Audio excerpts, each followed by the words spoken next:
pas. Voilà. Je vais pleurer, hein, mais pour le moment, je réalise pas.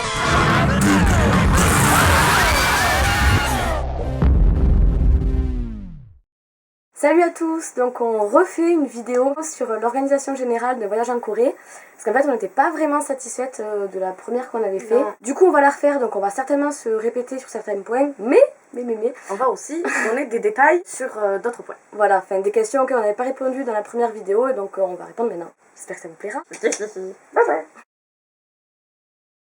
Partir seul ou avec une agence. Nous on est parti avec une agence qui s'appelle Cap Corée. C'est une agence de voyage qui propose à la fois des voyages traditionnels ou le voyage Pacaliu. Le merveilleux guide Hallyu que vous avez ici, avec tous les trucs où tu peux trouver des idoles. C'est chouette. Donc le Pacaliu, en fait, le principe c'est que c'est plus tourné forcément vers les dramas et la K-pop. Donc ça peut bien vous intéresser. Alors déjà, les inscriptions pour Cap Corée, c'est entre décembre et janvier. Nous, on s'est inscrit en décembre. Alors ça, c'était pour l'année dernière. Parce que ça aura un petit peu changé, mais je pense pas. Alors, c'est quoi les points positifs de Cap Corée, Lola? En fait, déjà, c'est que c'est pas un voyage organisé à proprement dit. Nous, c'est vraiment ce qui nous a plu au départ et c'est pour ça qu'on allait avec eux. Ouais. Vous avez des événements, vous vous inscrivez aux événements, vous dites voilà, moi je vais aller à ça, je vais faire tel concert, je vais faire telle journée de visite, etc. Je vais faire telle journée de visite. Mais après les autres jours, vous êtes libre en fait. Vous êtes vraiment pas, c'est pas tel jour on part en groupe faire ça, le deuxième jour on part tous en groupe faire ça. C'est vraiment, vous êtes complètement libre et vous faites ce que vous voulez, quand vous voulez, vous participez à ce que vous voulez. Et s'il y a quelque chose auquel vous voulez pas participer, ben vous participez pas. Si vous avez envie d'aller voir dans le sud alors que tout le monde reste à Séoul, vous êtes vraiment libre quoi. La Cap Corée, vraiment le principe c'est que vous faites ce que vous voulez et vous organisez votre voyage. Le fait de partir avec Cap Corée, c'est vachement sécuritaire. Enfin, avec une agence en général, il y a quand même la sécurité derrière. Je sais qu'on nous a demandé si Cap Corée fonctionnait avec le Canada. Jusqu'à maintenant, en fait, ils étaient ouverts à tous les pays francophones, absolument tous. Et là, cette année, ils vont s'ouvrir prochainement pour les anglophones. Pour une première fois, partir avec une agence, c'est bien. Ils viennent vous chercher à l'aéroport, ils vous donnent votre première carte de métro, ils vous expliquent un peu comment ça marche. Ça permet de pas arriver là-bas et être en mode bon ben maintenant je fais quoi. Mais déjà, quand vous arrivez là-bas, vous fangirlez. C'est obligé quoi, tu sors de l'avion, t'es là, ah, Corée. Puis vous sortez de l'avion, vous voyez tous les beaux gosses coréens. Voilà. Qu'est-ce que c'est ça? Quel est ce pays? Est-ce le paradis? Oui. Ah, c'est un peu... Oui. C'est pour ça que c'est bien qu'il y ait quelques membres de Cap Corée qui vous disent viens là, reviens sur terre. Je suis là. Quand vous arrivez, vous savez qu'il y a des gens pour vous accueillir et qui seront là et qui vous montreront votre hôtel, donc vous avez vraiment pas à vous prendre la tête quoi. Ce serait quand même con de se perdre le premier jour en arrivant et de jamais arriver à l'hôtel. J'en ai croisé un comme ça d'ailleurs, il devait aller chercher son hôtel. Oui c'est vrai ouais. Il était là que pour 2 jours parce qu'il était en transit, il a pas trouvé son hôtel, du coup il a dû en prendre un autre. Ça c'est une exception ça. Oui mais bon, tout le temps. Pour une première fois quand on connaît pas le pays c'est vraiment rassurant, quand on arrive il gère tout et aussi l'aspect vraiment sécurité. Il y a Kyuf qui s'est fait piquer par quelque chose de bizarre en fait en Corée et on a juste eu à appeler Sanin qui est un des 2 organisateurs de Cap Corée et direct il a amené à l'hôpital le lendemain. Si vous avez un souci on sait qu'on peut les appeler, c'est rassurant quoi. Quand vous payez le pack vous payez déjà le logement donc c'est une chose en moins à s'occuper pour l'organisation avant le départ. Il vaut mieux partir avec une agence ou tout seul. Pour une première fois, nous on dit plus agence, mais après si vous voulez partir tout seul, c'est vraiment faisable. La Corée c'est pas compliqué et les gens sont vachement accueillants, donc si jamais vous avez un problème, vous trouverez toujours de l'aide. Si vous vous débrouillez un minimum en anglais, vous êtes tranquille. Si vous voulez vous prendre la tête, prenez une agence, vous n'aurez pas à réfléchir. Si vous préférez partir vraiment à l'aventure tout seul, dans ce cas-là c'est vraiment faisable et ça sera pas trop, ça sera pas du tout dangereux même parce que la Corée... pas dangereux. Forcément, il y a des trucs à éviter, voilà, mais bon, je veux dire, j'étais plus tranquille de rentrer seule à 4h du matin en Corée que dans ma ville, voilà, tout pourri. C'est ça, du coup, de bien aussi avec Cap Corée, avec une agence ou avec Cap Corée, c'est que vous rencontrez du monde. Bon, après, vous rencontrez aussi du monde si vous partez tout seul. Vous partez tout seul, que vous partez pas avec des amis, et bien vous allez arriver dans la guest house où il y aura d'autres personnes de Cap Corée, c'est des Français. Vous ferez plein de potes. Plein. On est arrivé à 3, on voulait repartir à 10. Et puis après, les membres de Cap Corée, ils sont géniaux. À la fin, c'était potes. Nous, je sais qu'on était moins branchés K-pop, donc on n'a pas forcément fait tous les événements qui programmaient. En fait, on y est allé en se disant on va aller voir toutes les agences d'entertainment, on va stalker toutes les idoles, et puis en fait, non, pas du tout. Non, on était plus. On se taclait plus les Coréens. Je pense que si on y retourne, déjà on va y retourner en PVT, donc pour 1 an et travailler là-bas, du coup on repartira pas avec une agence. Donc c'est notre ressenti personnel. Voilà. Le deuxième point, l'avion. Donc on a demandé combien de temps à l'avance il faut réserver l'avion. Le plus tôt possible. Sans déconner. Nous on a pris en décembre et on est parti en août. Forcément plus vous le prendrez tôt et mieux ce sera et puis vous aurez des bons prix. Il y a des bons prix aussi 2 semaines avant, mais bon il faut être sûr que vous oui, voilà. 2 semaines avant quoi. On nous a demandé le voyage a mis combien de temps. Pour Donc, nous, c'était lent. 19h à l'aller et 22h au retour. C'est la fête. Et on avait une escale de 6h à Istanbul. Donc après, si vous prenez un vol direct, là c'est environ 12 heures de vol. Donc c'était vraiment très très long. Mais le retour était plus long que l'aller. Mais ça c'est parce qu'on pleurait. Donc, quelqu'un nous demande, avez-vous des petits conseils pour passer le temps pendant l'escale? Matez les Coréens qui attendent de prendre leur avion. On a eu 6 heures d'escale, l'escale pour partir après en Corée. Mais le bon point c'est qu'il y a plein de Coréens en fait qui attendent avec vous. On joue aux cartes comme des clodos en fait par terre. Et là il y a deux jeunes hommes qui arrivent avec leur papa. Ils s'assoient mais genre à côté de nous. Et nous on était là, oh. Ça peut être une bonne façon d'attendre, voilà, mater. Mais bon, après faut pas se faire griller comme nous. Parce que, ça va, tu te déranges pas? Tu me dis si je te fais chier, la meuf elle se casse, je parle. Oh ben oui, elle est winner là-bas, c'est vachement sympa, tiens dis donc. Mais si je t'emmerde. Non, mais... Allez, continue d'attendre. À part mater les Coréens et jouer aux cartes, qu'est-ce qu'on a fait? On a fait des jeux débiles. Avec Si vous êtes à plusieurs, c'est facile. Vous qui hâtez, vous êtes là, oh, quand je vais arriver en Corée, je vais pleurer, puis après on n'a qu'à faire ça, puis vous organisez votre voyage. Voilà. Si vous êtes tout seul, prévoyez des films quoi. Quand on était dans la salle d'attente, quand les portes allaient bientôt s'ouvrir, il y a des filles qui sont arrivées, elles parlaient français, on s'est approché d'elles, on a dit Cap Corée. Et elles ont dit oui. Du coup, on a commencé à parler avec elles. Tous les arrivants arrivent en même temps. Il y a de très fortes chances que vous soyez dans le même avion que d'autres voyageurs. Du coup, ou même d'autres Français qui partent avec d'autres agences, parce qu'on est énormément de Français à aller à Séoul en août. Énormément. Beaucoup trop. Vous pouvez rencontrer des gens ou faire des potes. Si vous parlez coréen, mais vous pouvez aller sympathiser avec les des Coréens. Vous me conseillez d'aller voir quoi? La messe, c'est un petit peu trop quand même. Hein. Regardez-la, celle-là. On ne dirait pas, mais.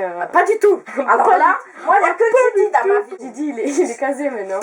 Je crois qu'elle est au bord de la dépression. Absolument pas. Tu couperas ça au montage. Alors, choisir son logement. Le troisième point. Choisir son logement. Si vous partez avec une agence, les logements, ce sera compris directement dans le pack. On était logés dans des guest house. Donc on nous demandait comment on avait fait pour être ensemble dans la chambre. Avec Cap Corée, on a juste à dire on part ensemble, on veut dormir ensemble. C'est ça. Et c'est bon. Bon après apparemment certains qui ont eu des problèmes. Mais en fait généralement dès le début, dès que vous inscrivez, dites voilà il y a telle personne, on s'inscrit ensemble, on va être ensemble.